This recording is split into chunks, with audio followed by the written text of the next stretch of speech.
So I want to walk you through my process for how I read and study the Bible. And like any good pastor, we're going to start first, of course, with coffee, because why break that stereotype? Also, have you had espresso? It's delicious. And in the same way that we tamp down our espresso, we need to tamp down the sin in our life. I'm just kidding. I apologize for the cheesy pastor joke. But as my therapist told me, it's hard to be depressoed when you're drinking espresso. I'm just kidding. Chris didn't say that. But I did see it on a meme. I'm going to use my New York mug that my wife got me from New York. Oh, it's magic, you know. Look at it. It's a thing of beauty. Because how can you read the Bible without a good cup of coffee, you know? All right, grab my nice espresso. Walk over to my process. One of the things that I have found as I've gotten older, as life has changed, is that the way I read the Bible, the way I spend God, as if he's a currency. The way I spend time with God, it's very different than what it was, say, 10 or 15 years ago, particularly before I had kids. I mean, before I had kids, I had the quintessential, you're up, I thought early, 7 o'clock. On the back porch, I would make a Chemix cup of coffee. I'm sitting there, there's no noise. That is not how it is now with kids. And so I will say, I think it's okay to not feel guilty that, your time with God drastically changes based on where you are in life. So for me, it is not early in the morning, because early in the morning, my kids are up, they're running around. And to be quite frankly, I'm feeling the Spirit.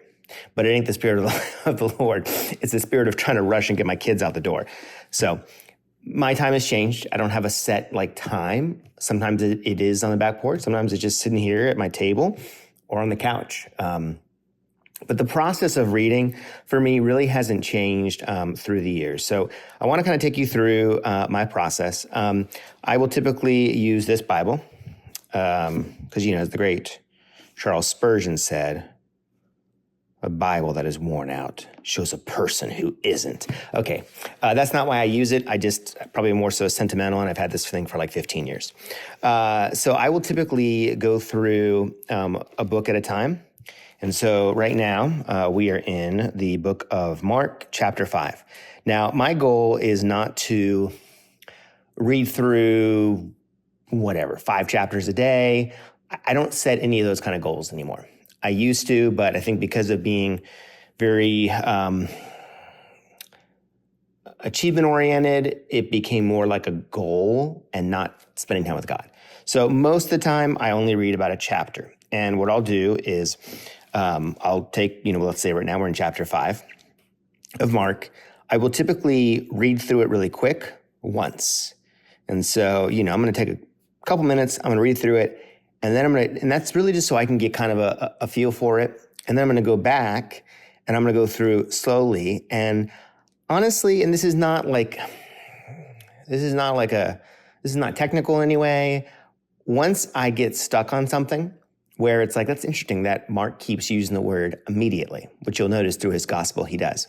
Or maybe it's a word I'm not that familiar with, or just a statement that catches me. That's kind of where I pause. And honestly, most of the time I'll probably stop right there. And once I find that, so let's kind of go through today's reading. Let's go down to verse 34. It says, "And he said to her, 'Daughter, your faith has made you well. Go in peace and be healed of your disease.'" Okay. Now, the reason why that catches me is I'm curious about what is the Greek word here for faith, and what is the Greek word made you well. I just find that to be an interesting statement. That's kind of where I got caught up today. So what I will then do is one or two things. I will either switch over to an ESV study Bible, which I have used ESV for years. I'm not saying that's what you should use. That's just the book I use, the translation I use. But what I'll do is I'll have my iPad, and I'll typically open up to an interlinear Bible. And then I'm just going to simply go and find my passage. Oh, look, we're in Mark. We're really close there.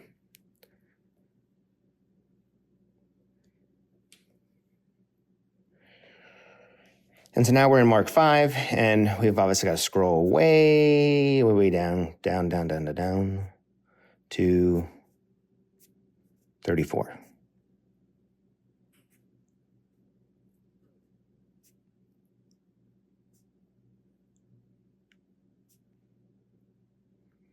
Okay, so then I'm looking at this and I'm going, okay, I'm familiar with this word for faith, but if I want to look at it a little deeper, just simply click on it, and it's going to take me to a new page where it shows me just some details about it: assurance, belief, faith, fidelity, persuasion. Okay, it's not a different word for faith, so there's not a whole lot there. But what about this word, has healed you? Let's go to that word. And let's see kind of some of the things that come out: to save, deliver, or protect, heal, to be made whole. Now, I think what's interesting to me about this particular verse is, while theologically we would say, yes, Jesus is the one who healed her by the power of God, like that's how that happened, but yet there is this sense that she was involved in it. To save, deliver, or protect. Now, notice it says literally or figuratively. And I think in some ways, maybe this would be more of, there's something in between there, because she didn't literally heal herself, but it does show that there is a role, an expectation of what our faith is. And so once I kind of see that, okay, that's interesting, what I then do is I'm going to go back to that passage, and I'm going to kind of read through around it again. And the disciples said, "You see the crowd pressing around you, and yet who touched me?" Okay, notice, and now that means something different. That's not random, right? And he looked around to see who had done it, but the woman, knowing what had happened to her, came in fear and trembling, fell down. Okay, so she recognizes that maybe I had a part to play. My faith matters, right? And what does he say? "Daughter, your faith has made you well. Go in peace and be healed of your disease." Now, again, it's easy to go then take that and say, well, that's the prosperity gospel. No, it's not the prosperity gospel, but it is telling us that our faith has a role to play when it comes to our development and trust in God. That the idea of let go and let God, maybe that's not good theology and just a poor cliche. So that's kind of my process for studying. Again, the amount of time I spend varies. I treat it kind of like a relationship. I don't treat it kind of like, I treat it like a relationship that, there are times where a good friend, you're getting coffee and, you're hanging out for 20 minutes. There are other times that, after work, you go out and get some drinks together and maybe you're there for a few hours. It changes just based on a lot of different things, the time you have, what's going on, the experience, the conversation. And so there are times, honestly, where it may only be 5 minutes that I'm in the Word. And there are other times it may be an hour, but I don't keep track in the same way that you don't track how much time you spend with some of your closest friends or your spouses. And I find what that does for me is it keeps Bible reading from simply turning into an achievement exercise that I mark off each day. So that's my process of how I study and read the Word for myself.